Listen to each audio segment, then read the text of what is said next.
What's up? What's up? You guys know the drill. This is part 5. I hope you watch the other 4 parts with every other deck from the Prototype series. We are just going into what I'm changing in my the Thunder deck. Thunder deck, not. No. No, wrong. Wrong words. This is my Wind deck, the Wind Prototype deck. There's just happens to be a lot of Thunder that I'm swapping out for the other Thunder cards in the sideboard. This is the Wind deck. So, I'm not going to go over Pandora's Box or Circle of the Sky. Same reasons as all the other decks. Go check those out if you want to find out why I'm taking those out.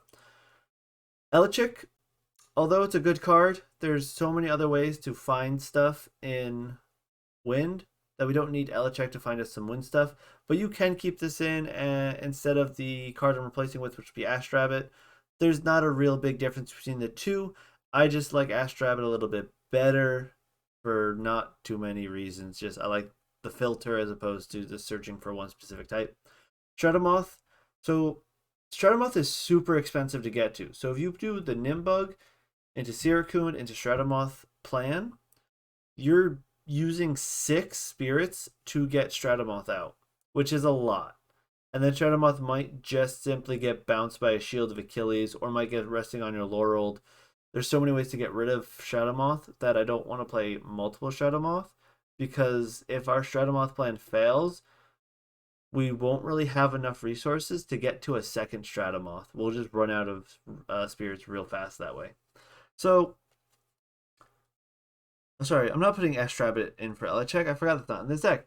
I'm putting in Boombat instead. This is like, if you don't know, Boombat is like top tier removal. It is a 1-cost 2/1 Elestral that you can disenchant Thunder from it to destroy an Elestral on your opponent's side of the board. It really just says 1 Thunder, destroy an Elestral. Rarely anybody sticks this and doesn't use the ability right away to sacrifice Boombat. Boombat's here for a good time, not a long time, as Dan said.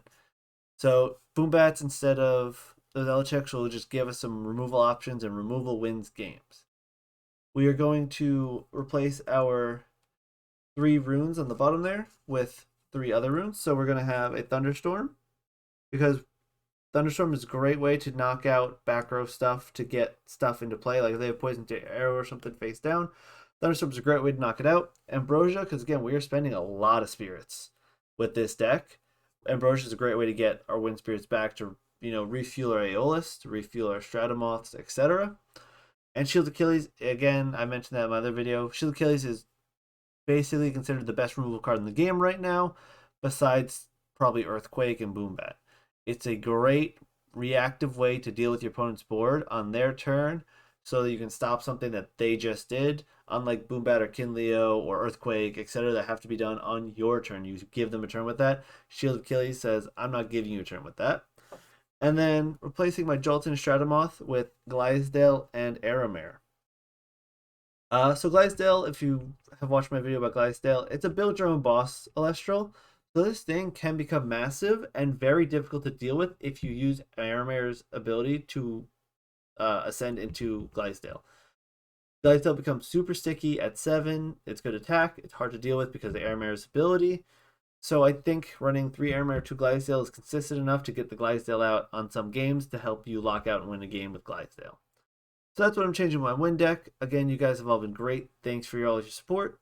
If you have comments or anything on any of the videos in this series, just let me know. If you want to, get more in-depth information on why I changed my deck and the way I changed them, feel free to ask me in Discord. You can find me in the Elestrals Discord all the time. And again, please go check out all the other Elestrals creators. There's so many of them, and they're all making great content. Give them subscriptions, give them some likes. That's free, makes everybody feel better, and helps support this growing community. I appreciate all you guys, and thanks for sticking around for these 5 videos. And I'll see you in the next video, guys. Have a good night, or good morning, depending on where you are. Peace.